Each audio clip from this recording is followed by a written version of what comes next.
Before we get into the video, could everyone please subscribe to my Endless Diary Tales channel? Thank you so much. I intentionally scored low on the entrance exam to hire him as a tutor, but he ended up hating me for taking up the time he could have spent with his childhood sweetheart. When he found out that my college entrance exam score was 101 points higher than his, he scolded me, calling me a fake scheming rich girl who had never experienced true love. In the end, he caused my death, but even standing in front of my grave, he warned me, "If there's a next life, don't pretend to pity me anymore and don't cling to feelings that were never meant to be yours." As Grace, I wish that if I were to be reborn, I would never hire him as a tutor again. He would have plenty of time to spend with his childhood sweetheart, washing dishes and serving tables at restaurants.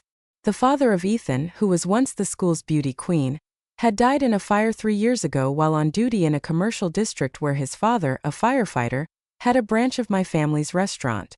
To express gratitude, my family donated $1 million to his family after the incident. However, his mother, overwhelmed by grief, fell ill and was hospitalized. By the time Ethan and I were admitted to the same public high school, his family had exhausted all the financial aid and donations they had received. My mother, knowing that we were in the same top-tier class, wanted to donate another $1 million to his family, but Ethan coldly refused, saying, "Don't humiliate others." Later, I came up with a plan. I deliberately performed poorly on the mock entrance exam and hired him as a tutor at a high price. This way, I could preserve his dignity while also helping him reduce his working hours at the restaurant, giving him more time to care for his mother and study. But in my past life, he hated me for it. First, he thought I was taking up his tutoring time, preventing him from being with his childhood sweetheart, Luna, which led to her falling in love with a delinquent from a neighboring school. Second, he saw my scoring 101 points higher than him as an insult and exploitation. He believed that a weak student like me didn't deserve to score higher than him, let alone use this opportunity to pursue him. He said he would never like me and cursed me as a scheming, cruel rich girl who would never know true love. Later, he worked hard to get into a prestigious university for his master's degree. In his 3rd year, he secured investment capital and started a beauty company. With his good looks, his beauty business became very convincing, and he quickly earned $10 million. Finally, he mustered the courage to find Luna, who had long lost contact with him, but Luna was now pregnant with twins by a wealthy businessman 10 years his senior. Compared to the businessman's massive fortune, Ethan's $10 million was nothing. Deeply hurt, he directed all his hatred toward me. He pretended to invite me to his beauty clinic for a treatment, secretly injecting poison into my body, and then disguising my death as a beauty treatment accident. My parents wanted justice for me, but when they found out the incident happened at his company, out of respect for his father, a heroic firefighter, they believed his explanation and even let him help organize my funeral. After the funeral, Ethan tricked my parents into investing more capital. Standing in front of my grave, he boasted and warned me with hatred. "If there's a next life, don't pretend to be a saint who pities me. I don't need your family's charity or money. It was your arrogance that killed you, and I feel no shame. Perhaps heaven pities me for dying unjustly, and gave me a chance to be reborn." This time, I didn't want to hide my abilities or hurt myself for the sake of a despicable person. I wouldn't let him earn another from my family, nor would I let him harm me again. Holding my exam results at the bottom of the class in the entrance exam, I quickly went home. Seeing my parents looking much younger than before, I felt as if I had gone through a whole reincarnation cycle. My mother handed me an orange and said meaningfully, "My baby is back. Eat more vitamin C to boost your immunity, and don't forget to take fish oil. Remember, you used to be the top scorer in the middle school exam. Don't play the role of a poor student too deeply." I chewed the orange and said, "From now on, there's no need to call Ethan to tutor me in the next exam. I won't deliberately score at the bottom either. Also, if he tries to work at any of our family's restaurants, please inform the manager to reject him." My mother looked at my father in confusion. In my past life, although my parents agreed to let me deliberately score low to help Ethan, they had to endure gossip for a long time. People couldn't stop talking about how the top scorer in the high school entrance exam, who got into a public school, became the worst student in the top class for 2 years. From 10th to 11th grade, they speculated that my high school entrance exam score was fake, and that I only got into the public school because my family was in business and didn't care about academics. They even said that hiring a top male student, who was also the school's heartthrob, as a tutor was just a ploy to get close to him and improve the family's genes for the next generation. They also said that in this day and age, a good-looking couple should be a handsome guy and a beautiful girl, or at least a well-matched pair. A pairing of an ugly girl and a handsome guy would only make people feel disgusted and hurt the eyes and mood of those around them. These rumors kept spreading to my family, but since my family had decided to help the son of a heroic firefighter, my parents could only endure it. What's more, I had fully immersed myself in the role, and even developed some feelings for Ethan. After all, it's normal for a teenage girl to like a handsome face, especially since I always wore pink glasses and saw him as the son of a heroic firefighter. Influenced by those domineering novels, I fell deeper into those feelings every day as I interacted with him. Is cold-faced my mother worried? Occasionally reminded me, but I promised her that I wouldn't confess my feelings before the college entrance exam. Looking at the tears in my mother's eyes, I firmly said, "I'm not joking." I decided to go back to my room to study. As soon as I finished speaking, the doorbell rang. The maid let Ethan in. Seeing his cold 18-year-old face in this life made me feel like vomiting, but I suppressed it and smiled mockingly. "A rich girl like me hiring you as a tutor must make you feel very honored, right? You can leave now, but I'll still pay you today. If you feel embarrassed accepting charity, just refuse. From tomorrow you don't need to come anymore. My house may be big, but my kindness has limits. I'm not interested in sticking my warm face to your cold one anymore." The pain of being injected with poison in my limbs and organs suddenly reappeared in my dream. I woke up in a cold sweat, screaming in panic. My mother heard me and rushed into my room to comfort me. "What's wrong, my dear? Don't be afraid, it's just a dream. Your parents are here to protect you." She wiped the sweat from my forehead and gently soothed me. I looked up at her worried face, hugged her and whispered, "Mom, from now on, don't let any of our family's restaurants or partners hire Ethan. Don't give him any chance to earn money, whether it's washing dishes or serving tables." My mother, confused, asked, "Why has your attitude toward Ethan changed so much in just one day? Last night when he left our house, I noticed his expression was strange. Did you two have a conflict?" I couldn't tell her that I had been reborn. That would surely shock her. So I could only explain that Ethan had repeatedly expressed his disdain for earning money from my family. Initially, when my mother wanted to donate $1 million to his family, he coldly refused. That was the truth. My mother understood and nodded in agreement but added, "If all our restaurants and partners reject Ethan, he might end up working at our competitor's restaurant, ABC. Although ABC has a bad reputation for poor service, it's still very popular." I nodded. That was exactly my goal. Since being reborn, I had decided to take revenge. First, I would make Ethan realize his true position. Then I would make him suffer so much that he wouldn't want to live anymore. Finally, I would watch him die without intervening. Sure enough, a week later, Ethan started working part-time at ABC. At first, he didn't care about being rejected by the previous restaurants because Luna no longer worked there either. The two of them went to ABC together. Even though the hourly wage there was $10 lower than at other restaurants, he didn't mind. The most important thing was being with Luna. Every afternoon after school, Ethan would wait for Luna at the zebra crossing opposite the school. They would hold hands, share a corn cob, and then take the bus to the restaurant to wash dishes and serve tables. The medical expenses for Ethan's mother were initially covered by the high tuition fee. Family paid for his tutoring, which was 5 times the usual rate for a top tutor, but hospitalization was a money pit. In less than a month, that money was gone. Ethan's part-time wage of $1.30 per hour, even if he worked 90 hours a month, only earned him $1,370.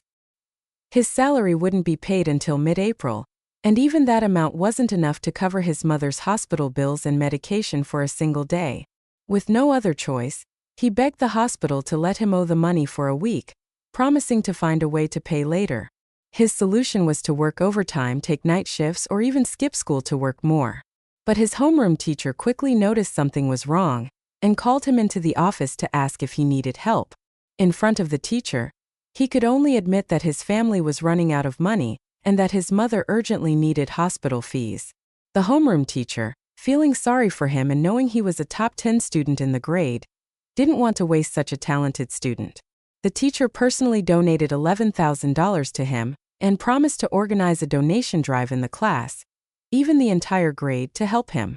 This time, although Ethan was uncomfortable with it, under the pressure of his circumstances, he reluctantly agreed. During self-study, the donation QR code was passed to my desk. My deskmate Sophie generously scanned the code and transferred $200, then sighed. Donating $200 to Ethan is my limit. That's my breakfast and milk tea money for the whole month. Grace, don't laugh at me for being practical. Without looking up from my test paper, I replied, "No, I won't donate." Sophie stared at me in surprise. Huh, didn't you secretly hire Ethan as a tutor at a high price? To be honest, he's practically your teacher now.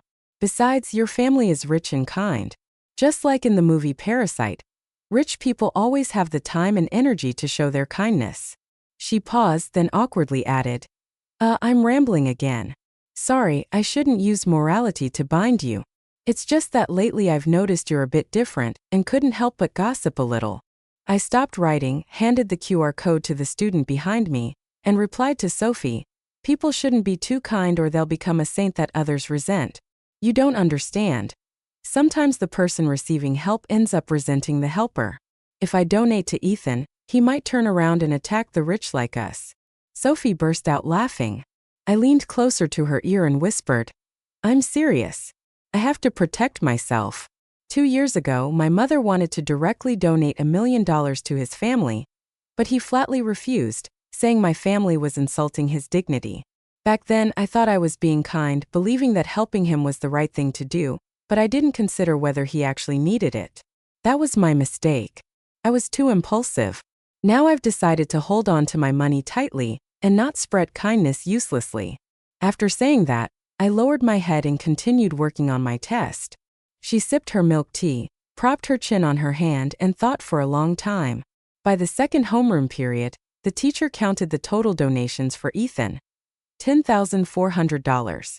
Clearing his throat, he looked at me with a meaningful gaze and said, This time, the whole class has come together to help Ethan overcome his difficulties. You are all very kind children, but there are a few who should have donated but didn't. At the same time, a cold gaze from the left side of the classroom, near the wall, shot straight at me. It was none other than Ethan himself. I looked directly at Ethan, waiting for him to speak, but he remained silent. Our eyes met, then he looked away. I shrugged, not bothering with this roundabout communication, packed my books, and waited for the bell to ring before heading home. After a balanced dinner, I read for a while, took a shower, and rested early. I needed to stay healthy to prepare for the final exam the next day. Only by getting enough sleep could I stay sharp and perform well on the battlefield of exams. A week later, the final exam results were announced. I climbed from the bottom of the class to the top 30 in the grade and the top 5 in the class. Meanwhile, Ethan, who had always been in the top 10 of the grade for 2 years, fell to 101st place. The whole class was abuzz. How did Grace, who was always at the bottom, climb to the top 30 in the grade? Is this magic? So strange she jumped 321 points. Was there cheating involved? But someone reminded them Grace was the top scorer in the city's high school entrance exam. Now that she's used to the high school exam format, doing well is normal. However, her reputation as the top scorer had long been rumored to be due to connections and buying grades. After all, money can even command ghosts and gods. Didn't she always rely on Ethan's tutoring? Wait, why did Ethan's grades drop so much? Did he and Grace cheat together? His family really needs money right now. At this point, I strongly suggested that my exam papers be rechecked. If necessary, I could retake the exam alone to prove my innocence. My deskmate Sophie stood up for me. Grace definitely didn't cheat. In the past 2 months, I've seen her practice at least 2 sets of past papers every day. The homeroom teacher, already displeased with my refusal to donate to Ethan, now hearing the rumors from my classmates, called me to the office and asked, Did you cheat? Y answera tunasli. No. The teacher pressed further. Then prove it. Why did you score higher than Ethan, who tutored you? Did you secretly pay him for answers and grades? Rich girls like you always love to show off. I laughed. Why should I prove myself? If anyone suspects me, they should provide evidence. You've been a teacher for so many years, educating generations of students. I always thought you were a responsible teacher, but now I realize you're the type who judges a book by its cover. Don't make things difficult for me and don't show your envy of the rich, I continued with a smile. Started their business over 10 years ago from a roadside food stall. Thanks to government policies, their hard work, and their focus on food quality and service, they've achieved what they have today. If you're dissatisfied, why don't you quit teaching and start a business from a roadside stall like my parents? You have to admit that some rich people, because they've accumulated wealth, don't have to struggle to make a living and have more time and energy to improve themselves and learn. Some rich people work many times harder or use their intelligence to calculate in exchange for that wealth, which also requires a lot of knowledge. Don't look down on the rich. The rich create wealth, contribute to the country's GDP, pay taxes in full, and promote the healthy development of the nation. 2 years ago, my family also donated money to the school's education fund. I'm sure you've received quite a bit of subsidy from that, right? Don't bite the hand that feeds you. If you still feel uncomfortable, maybe you should read a few economics books to enlighten yourself. The homeroom teacher was left speechless, only able to repeat, "Grace, you're too rude. You don't respect your teachers." I laughed even louder, feeling no need to continue the argument. I turned and walked out of the office, but before leaving I added, "If you want to be respected, learn to respect others first. Don't make a mountain out of a molehill and falsely accuse others." As soon as I returned to the classroom, Ethan came to my desk and said, "Can we talk outside the classroom?" This was the first time he had initiated a conversation with me since I was reborn, but his attitude was still full of disdain. Remembering how he had injected poison into my body in my past life, I couldn't help but suppress my hatred. I glared at him and said, "If you have something to say it here." Ethan pursed his lips and said, "What benefits did you give my mother? She wants to see you and asked me to tell you to come to the hospital. But listen carefully, just because my mother wants to see you doesn't mean I accept you. There's no possibility between us, so don't play games of catch and release anymore." I laughed mockingly. What a joke. I stood up and slapped him. "Can you stop slandering me? What catch and release? I simply stopped paying you a high price to tutor me because I can achieve higher scores on my own. Why should I waste money on someone as cold as you? What possibility is there between us? When did I pursue you? When did I confess my feelings to you? Have I ever written you a love letter? Have I ever forced you to stay by my side? None of that happened, right? I simply hired you as a tutor for a while. Why are you so full of yourself? And now it's clear that you're begging me. If you want to beg, have the attitude of someone begging. Don't ruin the reputation and dignity your parents worked so hard to build." Slapped and scolded, Ethan's face turned red. He looked at me with disbelief and finally shouted, "If you want to go, go. If not, forge. I've already passed on the message. From now on, I'll rely on myself." I watched Ethan's retreating back as he walked away, then loudly cursed, "You bastard. Your family wants to play the saint while also benefiting." My deskmate, Sophie, who had been sipping milk tea, suddenly stopped and pulled my hand. "Grace, calm down. Anger isn't good for your milk ducts." I burst out laughing, not cursing. This dog would affect my milk ducts more. However, I understood that Sophie was just trying to comfort me. I nodded and said, "Let's go eat hot pot to celebrate our good exam results." Sophie, who had risen from 50th in the grade to 30th and entered the top 10 of the class, immediately put down her milk tea, quickly packed her books, and pulled me out of the classroom under the curious gazes and whispers of our classmates. We leisurely left the school. At the fragrant hot pot restaurant, Sophie and I devoured our favorite dishes that we hadn't enjoyed in a long time. Beef tripe, taro, lotus root, Chinese cabbage, bamboo shoots, potatoes, and beef balls. Sophie somehow produced 2 large cups of milk tea, handed one to me and said, "Grace, let's celebrate." I happily accepted it, raised my cup and made a toast. "Congratulations to us for making it into the top 30 of the grade. I hope next year in the college entrance exam, we'll make it into the top 3. Sophie responded, "Congratulations to me for quitting snacks, but I'll never give up milk tea." I laughed and continued, "Congratulations to me for giving up being a saint and returning to being myself." Our milk teacups clinked and we both laughed. May we all have a bright future. A week later, when my mother took me to the city hospital for a checkup, we coincidentally ran into Ethan, who was discharging his mother. But it wasn't because she had recovered. Her condition had worsened due to depression. She had suffered a central nervous system injury leading to acute cerebral hemorrhage and was now chronically paralyzed on one side. If she continued to stay in the hospital, she would need daily care and rehabilitation exercises. Last time, besides the donations from the school, Ethan had also received some money from an online fundraising campaign. But after paying off previous debts, that money only lasted less than 2 weeks. Now his family was at a dead end. For the second time, they organized another online fundraising campaign, but the number of donors could be counted on one hand. People's patience and kindness sometimes have limits. Ethan's mother saw me, and my mother trembled as she greeted us and expressed her gratitude. She said she knew my family had donated money to help her family and had taken good care of Ethan last time. She wanted to see me at the hospital to thank me in person. Hearing this, my heart softened. I didn't understand how such a reasonable mother could raise such an arrogant son. She continued, "But my son Ethan doesn't want to keep asking for money to treat me. I understand men need to save face. I'll go home in a week. He'll chair and persevere with my exercises. When he gets home from school or work, he can take me out for walks. Slowly I'll get better." Hearing this, my mother and I exchanged glances, only able to respect and wish her well. Ethan stood beside her, his right hand bandaged, pushing his mother's wheelchair. My mother and I helped her onto the bus in the cold wind. I muttered, "Is this guy sick? He's taking out all his frustration from working at ABC on me.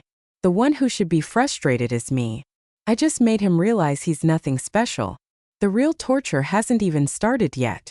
After that, I immediately called the manager of our family's restaurant to hear the news we had gathered from ABC. In the competitive food industry, everyone has a few spies in rival restaurants. According to the information we collected, Ethan had suffered quite a bit during his time at ABC.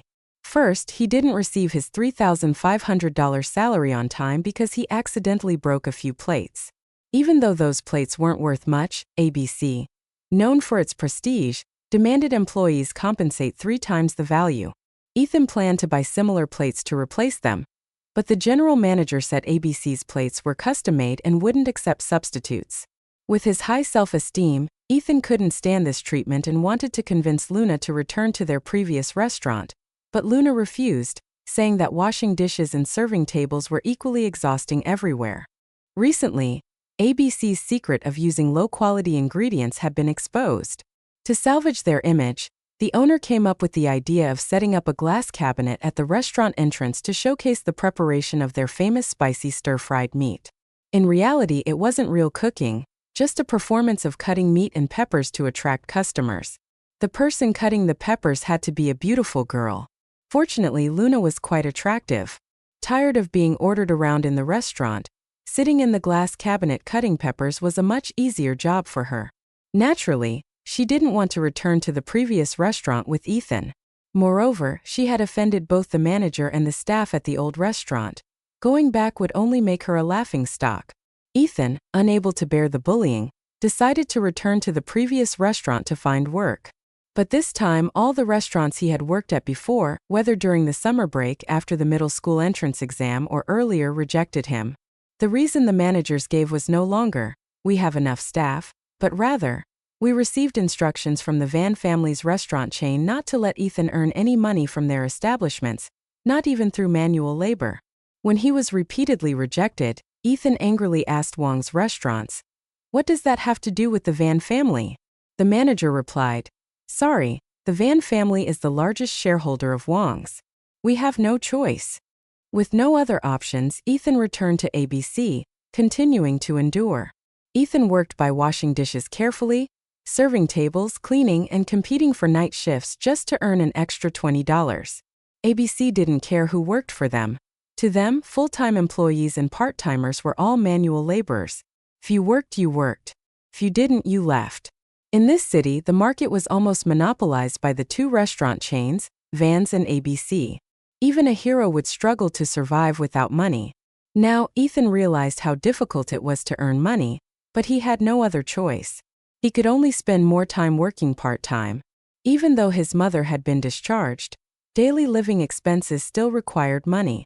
Although the local community occasionally provided support with his pride, Ethan sometimes accepted and sometimes refused, wanting to prove to his childhood sweetheart, Luna, that he could take care of his mother and, in the future, her as well. Unfortunately, Luna just sat in the glass cabinet cutting peppers, looking at him with helpless eyes. 8 months passed, and we entered the final sprint for the college entrance exam. My grades were now firmly in the top 3 of the class and the top 10 of the grade. In contrast, Ethan had become the worst student in the class and the entire grade. His homeroom teacher couldn't believe it. He couldn't accept that his star student had fallen so far. In the teacher's eyes, high school was the time for male students to shine academically. He often said that the top scores in the college entrance exam in the past 2 years were both male students. But whether the top scorer was male or female, everyone had to spend time studying, reviewing, taking exams, and memorizing material to achieve good results. In the past 8 months, Ethan had skipped nearly 200 classes and missed over 101 mock exams. He spent too little time and energy on studying, so it was no surprise he fell to the bottom of the rankings. Yet the homeroom teacher still defended him, even suggesting he repeat a year. But Ethan calmly refused, saying, "Last month, while my mother was at home doing rehabilitation exercises, she fell and passed away while I was working the night shift. From now on, I can spend more time on myself and my studies." Looking at Ethan's face, which had lost its youthful vigor with sunken eyes and acne, the homeroom teacher couldn't help but feel heartbroken. He could only advise him to study hard, make the most of the remaining time, and do his best in the college entrance exam. Ethan nodded angrily, his eyes seemingly wanting to strip anyone who stood in his way. However, the college entrance exam results completely disillusioned him and his homeroom teacher. My score was 300 points higher than Ethan's. Sophie and I, as we had wished during our hot pot meal, both made it into the top 3 of the grade. We even took the top spots in individual subjects. I was the top scorer in literature and Sophie was the top scorer in math. The overall top scorer was also a female student. Sophie and I quickly filled out our college applications. Both were aiming for top universities in the country. As for Ethan, his score was only enough to get into a vocational college in the city. Now he could not only wash dishes in the same restaurant as Luna, but also attend the same vocational college after graduation. They could even sell roasted sweet potatoes on the street together if he wanted, but clearly Luna didn't want that. When she received the vocational college admission notice, she decided to go to Hong Kong to work. She said girls don't need to study too much. It's best to take advantage of youth and go to Hong Kong to work as a model, earn money, and then take a few courses on becoming a socialite. Who knows, maybe I'll have a chance to marry a 7th or 8th tier male celebrity. In her eyes, Ethan was no longer worth a dime. Ethan had used the exorbitant tutoring fees my family paid to buy all sorts of luxury items for Luna, his childhood sweetheart. But Luna complained that Ethan didn't have enough time to spend with her, so she turned to a delinquent from a neighboring school. In this life, Ethan had plenty of time to be with her, washing dishes together, serving tables, even sharing a corn cob. But this time Luna realized that love couldn't feed her. She felt that Ethan wasn't financially capable of taking care of her, and didn't want to continue living in poverty, seeing nothing but despair everywhere. She wanted both love and material comfort, but in both her past life and this one, Ethan couldn't provide that. So she mocked him as a stupid, ugly, and foolish man. Soon after, that foolish man was arrested by the police. The reason? A neighbor reported that Ethan had killed his own mother. 3 months earlier, Ethan had returned home to care for his mother as usual.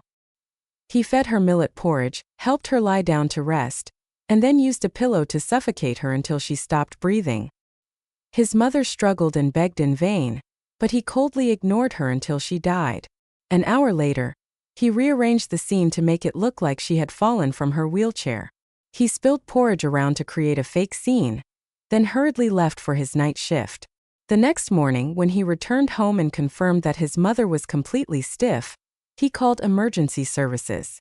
However, when the paramedics arrived, they confirmed her death and said it was no longer their responsibility.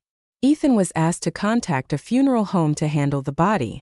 Thanks to this, he avoided any suspicion. Given his family's poverty and his mother's paralysis, her death from a fall wasn't too surprising to outsiders. But I hadn't forgotten. Since being reborn, I had always remembered that I needed to take revenge on Ethan. I didn't just want to make him realize his miserable reality. I wanted to expose his cruel nature.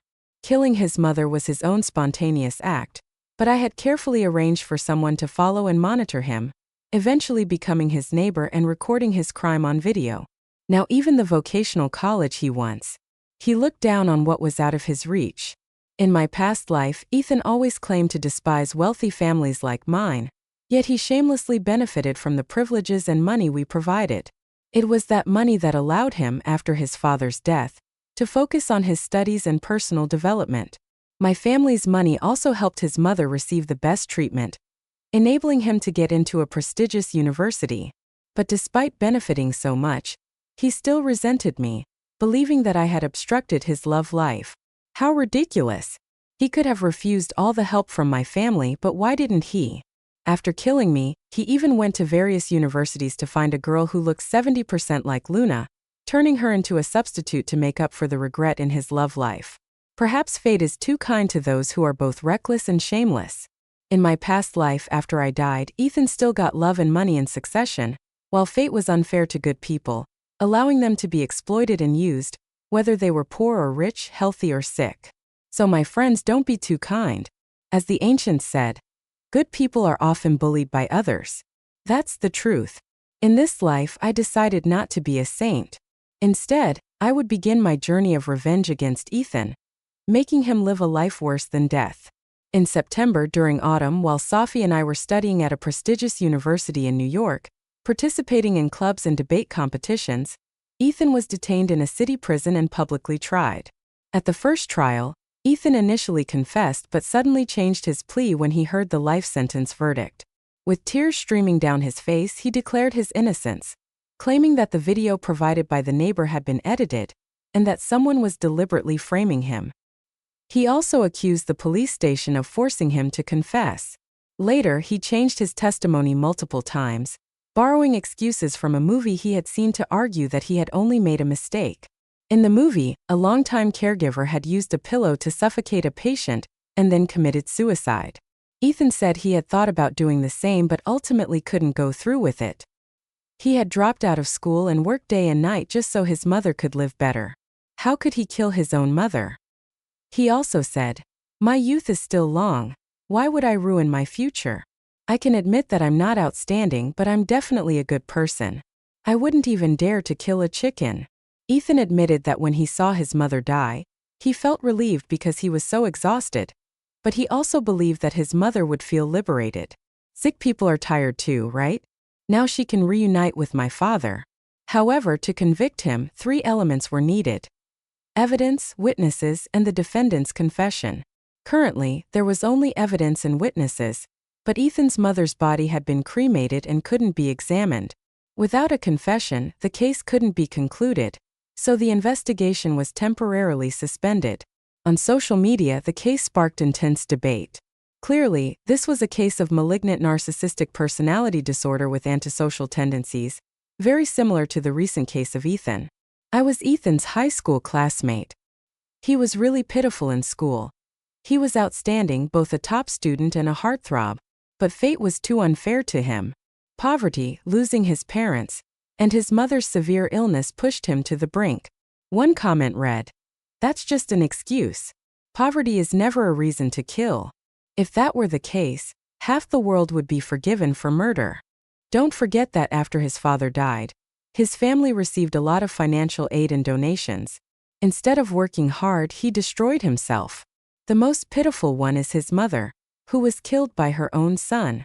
It's really incomprehensible. At the trial, Ethan retracted his initial confession, claiming that he had been forced to confess at the police station and that the neighbor's video was fake. Someone had deliberately framed him. He then cited various inconsistent reasons to defend himself, including referencing a movie with a similar plot. At this point, I decided to take action. I bribed the family of a life sentence inmate to force Ethan to suffer in prison. There's an unwritten rule in prison that those who commit crimes like rape, domestic violence, killing relatives, or snitching on accomplices will be brutally abused. As soon as someone started it, Ethan, with his charge of killing his mother, was quickly hated by other inmates. His retraction of his confession in court only fueled their anger. The prisoner I hired, Tom, who already hated those who killed relatives, targeted Ethan for 68 days before the appeal trial. Ethan was continuously abused in prison. During exercise time, other inmates tied him up and buried him in the ground. While sleeping, he was beaten until his face was bruised and forced to drink urine. During meals, his food was always stolen, so he was never full. At first, he reported it to the prison guards, but after each report, he was beaten even more brutally. By the appeal trial, Ethan's psyche had completely collapsed. He finally confessed to killing his mother and described the crime in detail. However, he begged that if he had to serve a life sentence, he would be transferred to another prison. The judge coldly replied, considering that the defendant changed his plea during the first trial, showing an insincere attitude toward his confession, and causing a significant waste of time, manpower, and social resources, the appeal court will not overturn the life sentence. The final verdict will be determined in the next trial hearing. Ethan slumped to the ground, his face pale, and fainted on the spot. In November, New York welcomed its first snowfall. Sophie and I planned to buy tickets to visit the Forbidden City to take photos and check in, but the tickets were sold out. We ended up sitting at a roast duck restaurant opposite the Forbidden City, enjoying the snow and eating New York roast duck. Shing half a duck and half a cup of milk tea, we heard that Ethan had been sentenced to death in the final trial with a 2-year reprieve. Before I could say anything, Sophie angrily exclaimed, "A death sentence with a reprieve? Isn't that just dying without actually dying? Ethan killed his own mother.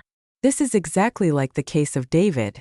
Later, it'll probably be commuted to a life sentence and then reduced. This is unbelievable."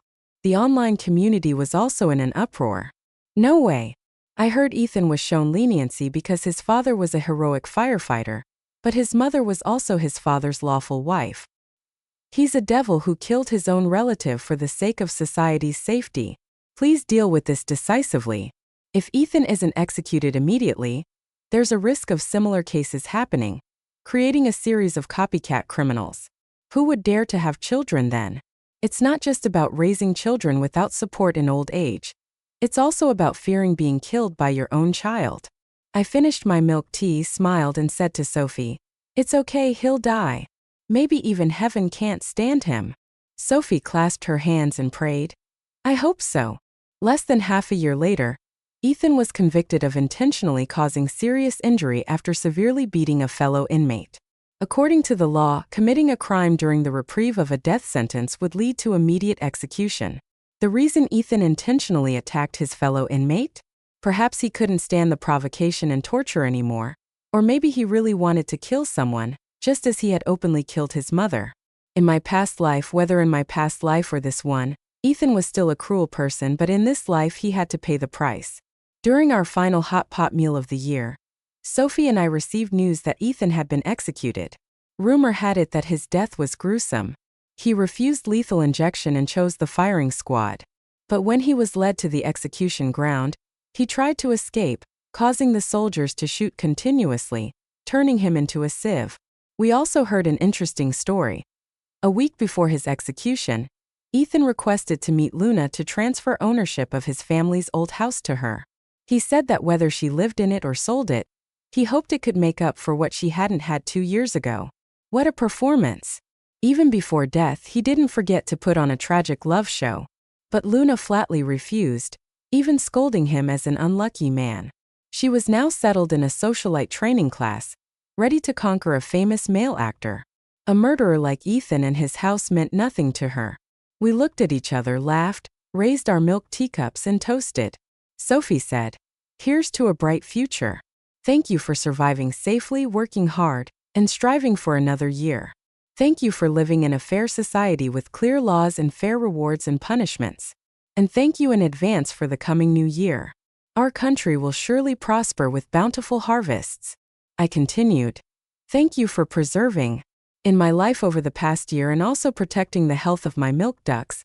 Thank you to my parents for being safe and healthy. I hope they can retire soon next year and enjoy traveling around." Finally, thank you to the system for giving me a chance to be reborn. I hope to achieve even more next year. Enough to serve as a model for a perfect report. After all, my reincarnation mission has been completed perfectly. It seemed the system had heard my New Year's wish. On New Year's Eve, the system sent me the final report for 2024, the year of rebirth and revenge. Final report for 2024, the year of rebirth and revenge. Asterisk asterisk to the reincarnator. Grace asterisk. In the past year, you have protected yourself and your milk ducks 789 times.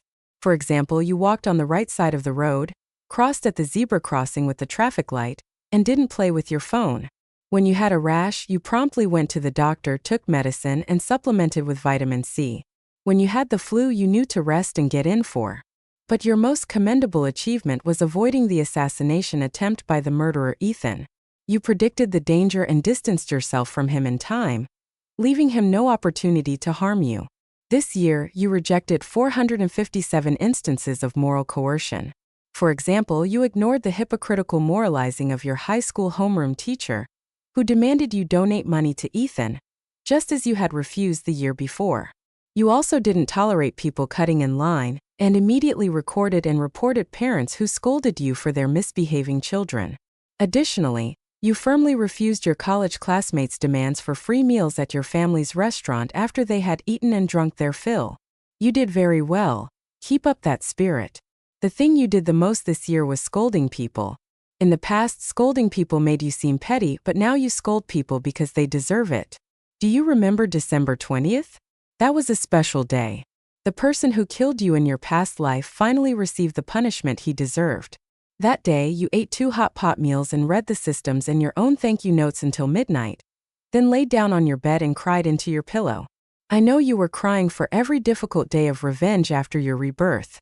I know you were afraid that everything was just a dream. I know you once worried that Ethan might harm your parents and friends.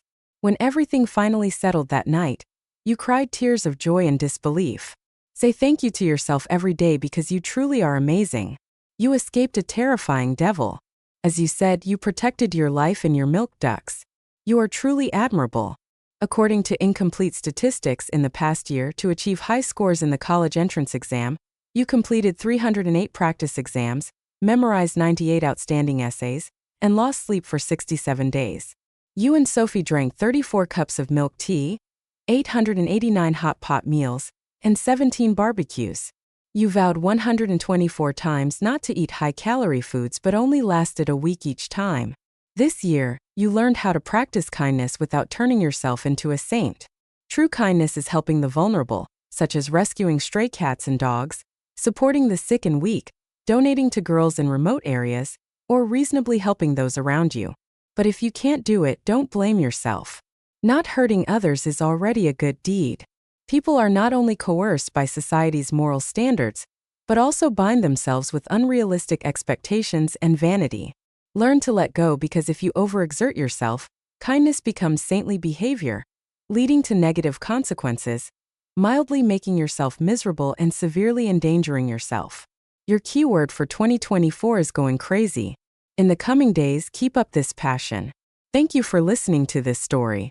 Don't forget to follow for the latest updates.